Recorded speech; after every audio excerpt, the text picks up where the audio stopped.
嘿，各位旅人大家好，今天要带大家走一趟中国15大世界级旅游景点的大巡礼啦！记得看到最后，因为第一名绝对会让你惊呼，哇靠，早知道我就早点去了。准备好了吗？记得订阅加点赞，那就跟着我从西藏出发，慢慢走进这些世界认证的梦幻景点吧。第15名，布达拉宫。如果要票选最不怕缺氧的宫殿，布达拉宫一定榜上有名。它就霸气盖在西藏拉萨的红山上，海拔3700多公尺。很多人第一次去都会傻眼，咦，怎么才走10几阶楼梯，就觉得自己像跑了5公里？没错，这就是布达拉宫给你的见面礼。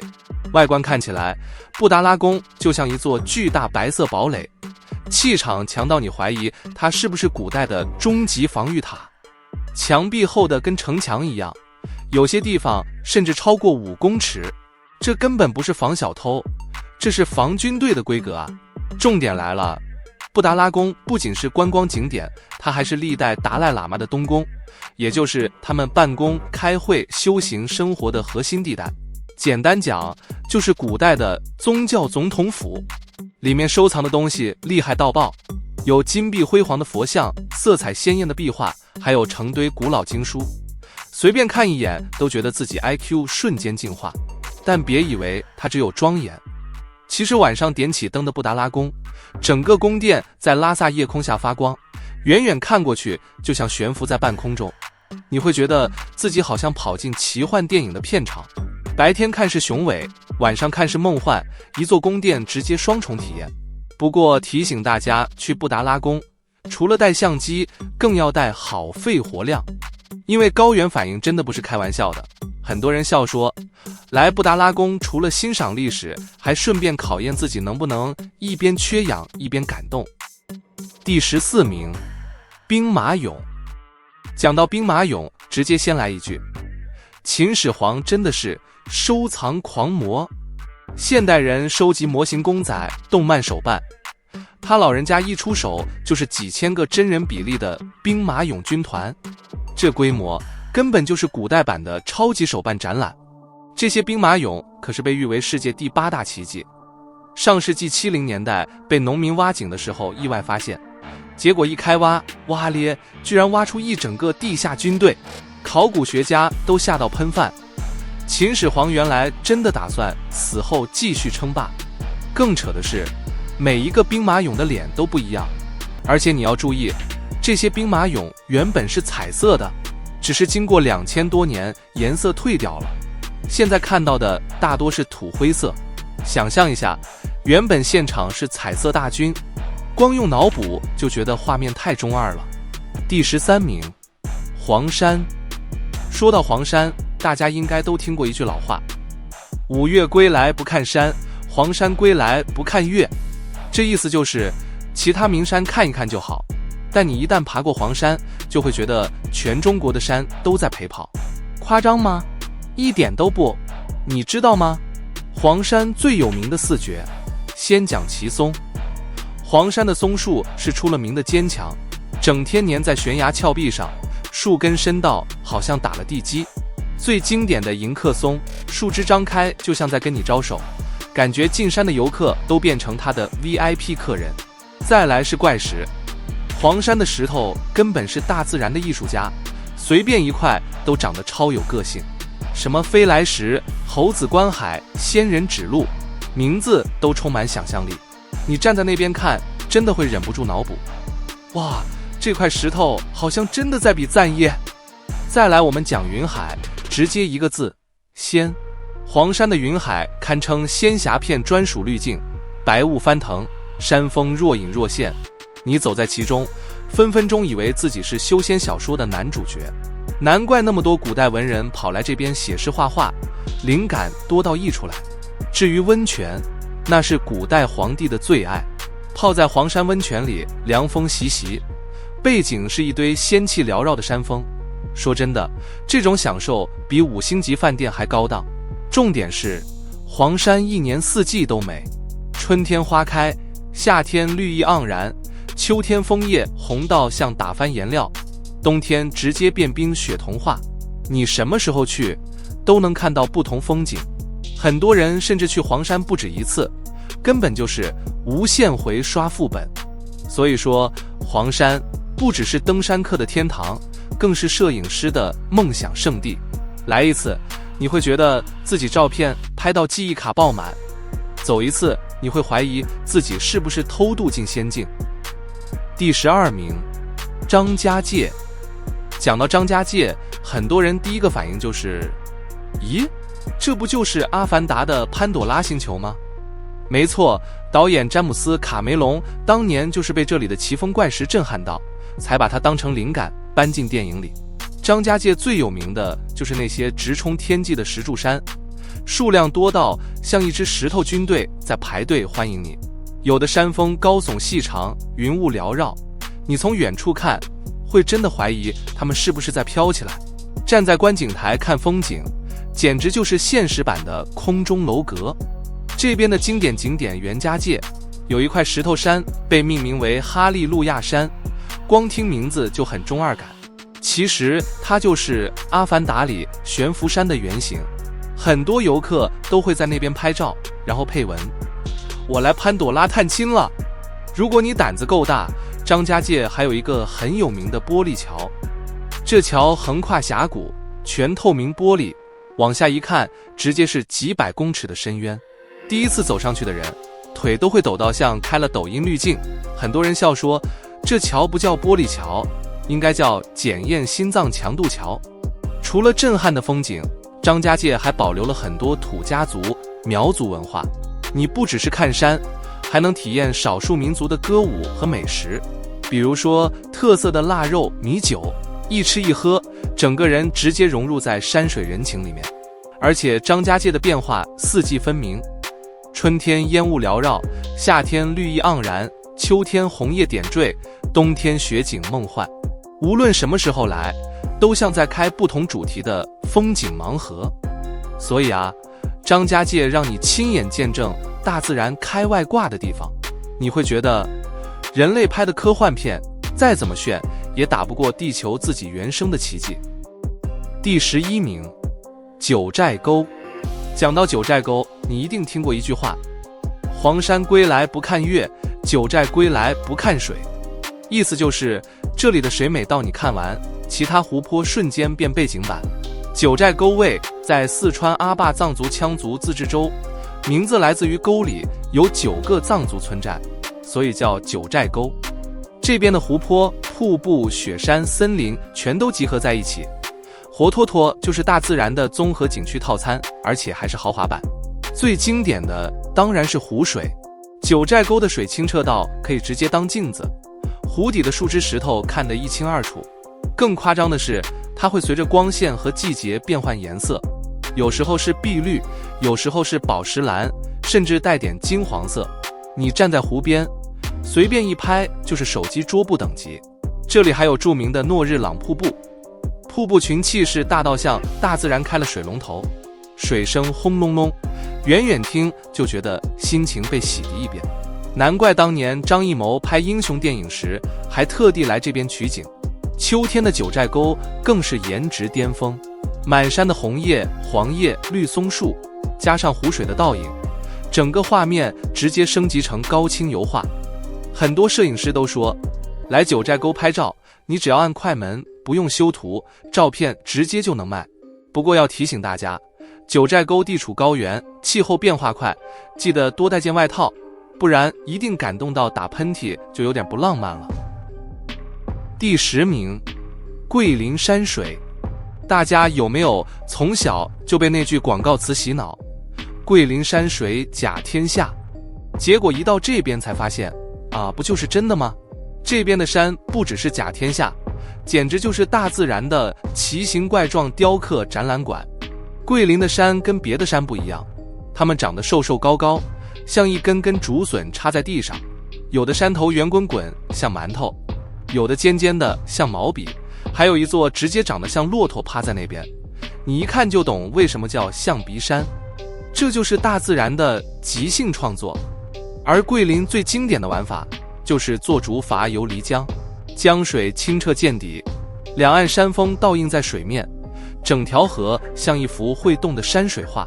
你坐在竹筏上飘啊飘，风吹来凉凉的，瞬间觉得自己穿越到古代。随时会有诗人跳出来吟一句：江作青罗带，山如碧玉簪。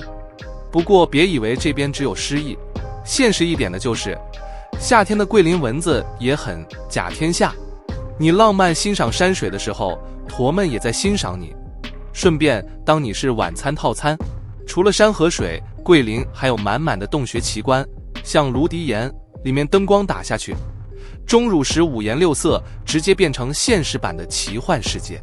你一边走一边觉得，哇，这是不是大自然偷偷搞的迪士尼乐园？总的来说，桂林山水就是中国山水画的本尊。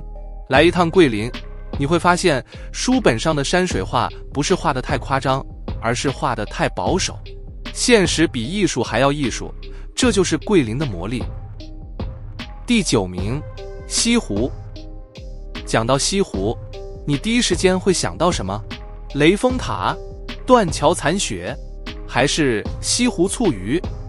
其实都对，因为西湖就是个文化加风景加美食3合1的大礼包。难怪苏轼当年会说：欲把西湖比西子，但装浓抹总相宜。翻成现代白话就是，不管素颜还是化妆，西湖都美到逆天。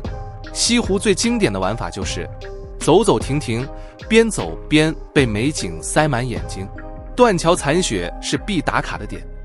虽然听起来很浪漫，但大多数情侣走到那边都会忍不住开玩笑说，残雪没看到，残念倒是有一堆。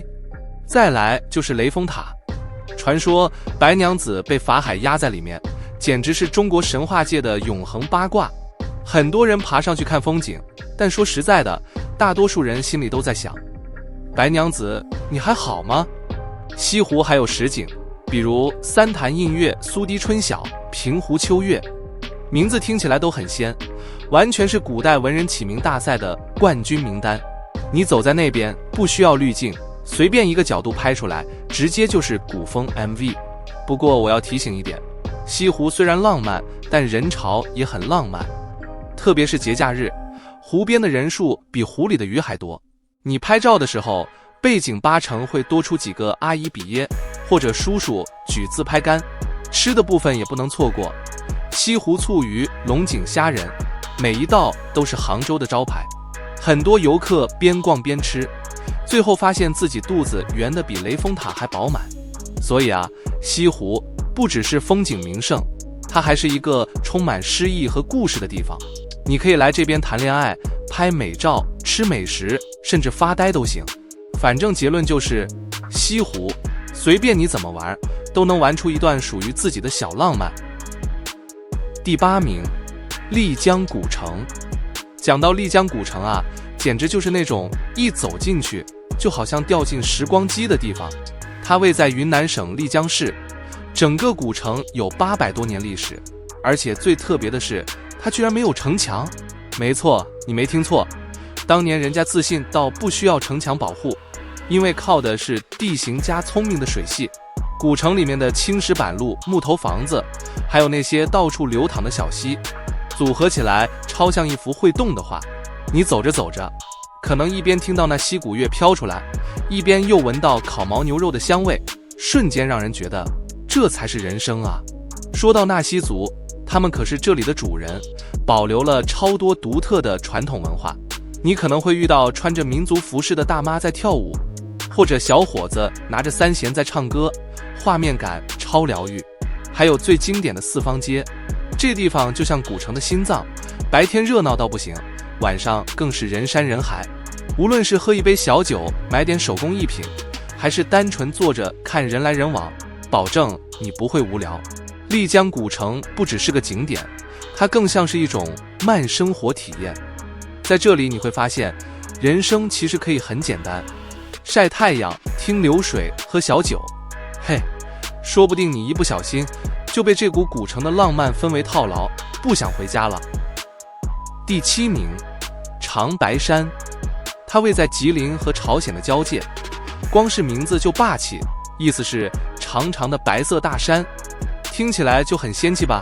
冬天整个雪白一片，夏天又是绿意盎然，一年四季都像在上演大型换装秀。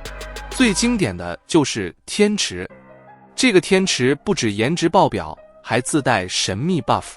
有人说天池里住着水怪，搞得跟尼斯湖有得拼。你站在山顶往下看，湖水蓝到像 Photoshop 调过色一样，超级梦幻。运气好时，湖面平静的像一面镜子，照得出你内心的八卦。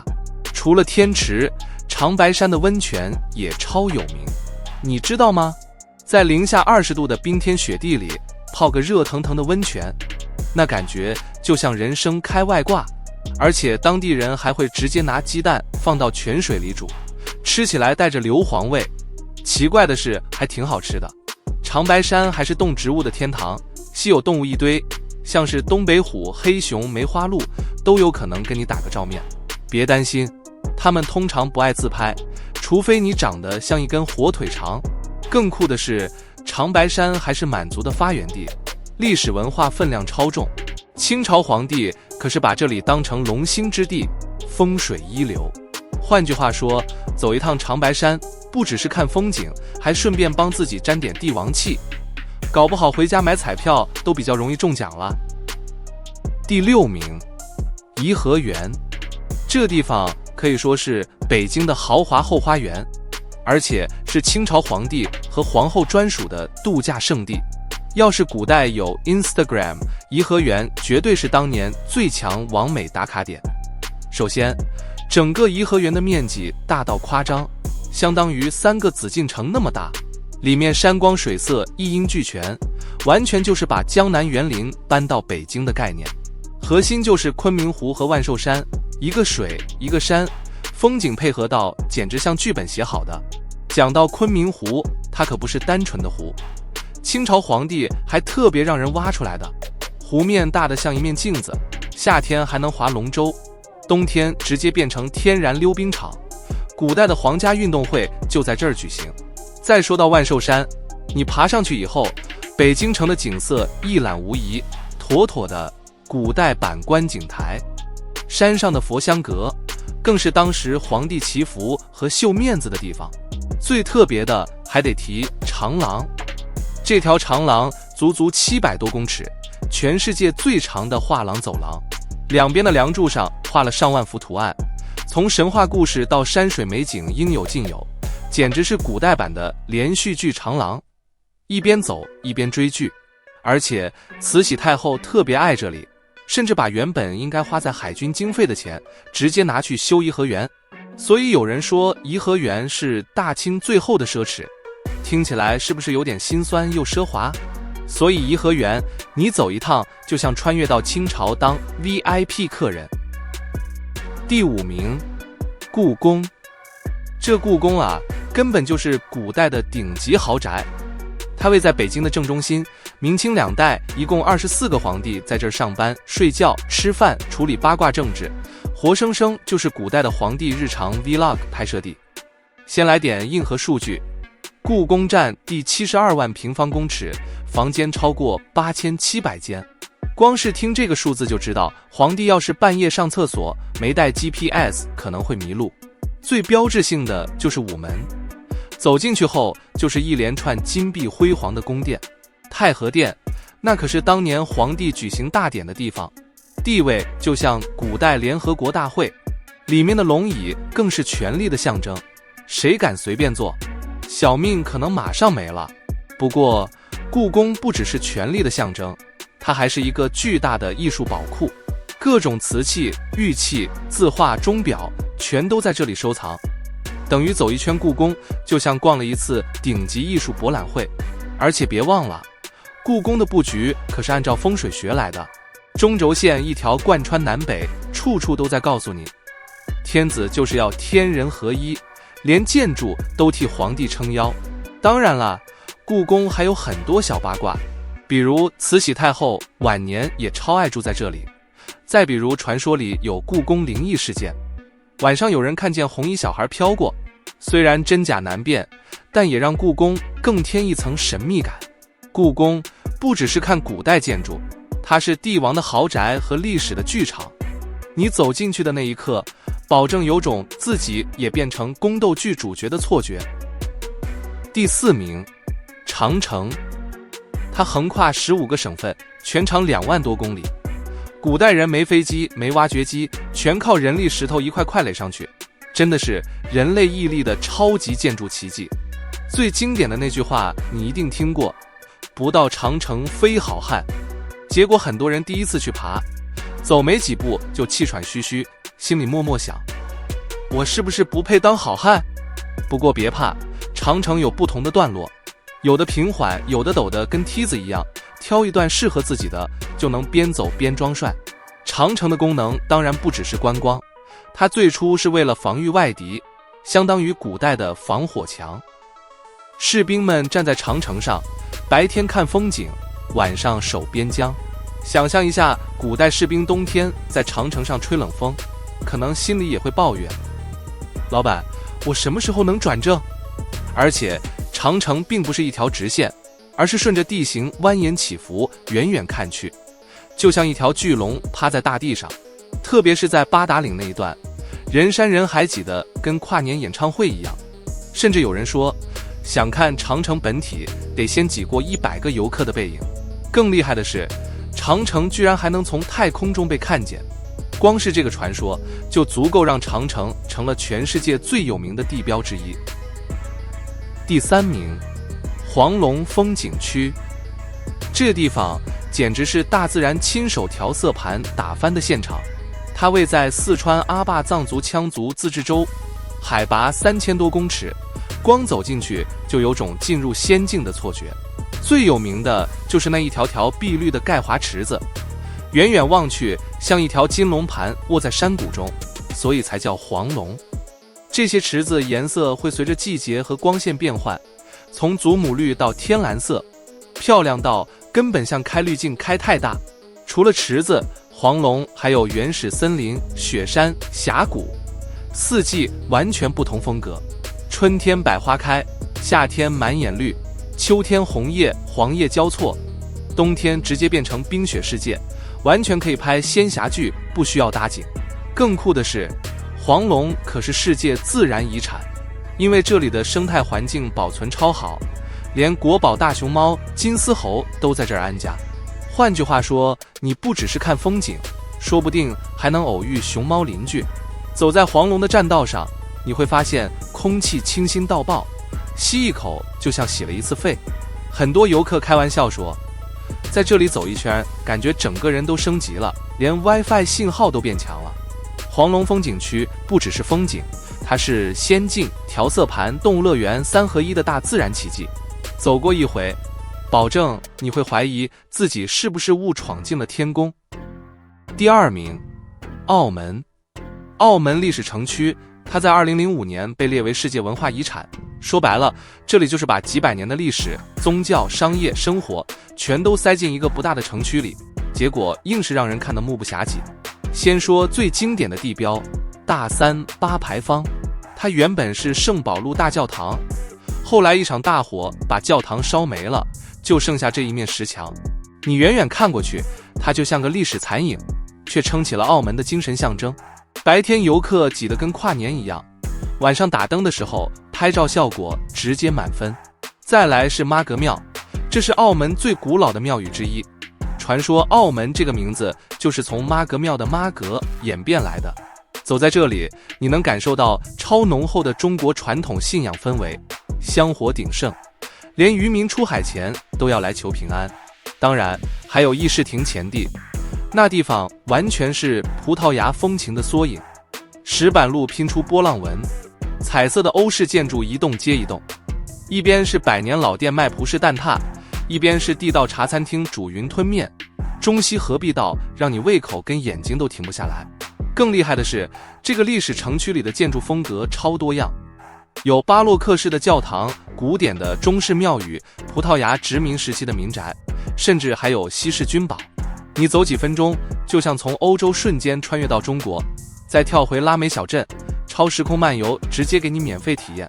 澳门历史城区不只是景点，它是澳门几百年多元文化交汇的缩影。从大航海时代的贸易到今天的旅游经济，这里每一块砖，每一条街都在讲故事。第一名，长江三峡。终于来到第一名了，长江三峡，这里绝对是中国自然景观的牌面担当。它横跨重庆和湖北，全长将近190公里，名字听起来就霸气，分成瞿塘峡、巫峡、西陵峡3段，每一段都像是大自然亲手雕出来的奇景。先说瞿塘峡，峡口两边山壁高耸入云，长江水被压缩成一条超级水道，气势磅礴到让人下巴掉下来。有人说这里就像自然的城门，船一开进去，瞬间感觉自己变成了电影主角。接着是巫峡，以秀出名，巫山12峰个个美到出师，尤其是神女峰，传说是仙女下凡化身而成。古代文人经过这里，灵感全开，随手就能写出一首千古名句。现代人来这儿，看着云雾缭绕，拍照不用滤镜，就能直接发朋友圈装仙气。最后是西陵峡，它的特色就是险，水流湍急，古代舟船经过这里常常九死一生。现在因为三峡大坝，航运安全好多了，但那种壮阔依旧在。尤其你站在甲板上，看江水滚滚而来，心里会突然生出一种哇，我好渺小的感觉。而且三峡不仅仅是风景，它还是文化宝库，两岸分布着无数古迹，比如白帝城、黄鹤楼，光是历史故事就能说3天3夜。三峡大坝更是现代工程奇迹，把自然和人类智慧结合在一起，简直是古今交汇的最佳现场。更别提这里还有丰富的生态资源，珍稀动物、特有植物都在这片大山大水之间繁衍。你来三峡，不只是看山看水，更是看人与自然怎么和谐共存。好了，以上就是我们盘点的中国15个世界级旅游景点。你会发现，中国的美不只是看风景，而是每个景点都背着一大串故事。有的是皇帝的面子工程，有的是大自然的神来一笔，还有的直接是人类奇迹。所以下次你计划旅行时，不妨把清单拿出来，挑一个点先去圆梦。记得订阅加点赞，还有分享给想旅游的朋友看这个视频。有机会到这些地方玩，记得多带点纪念品回家。我们下期见。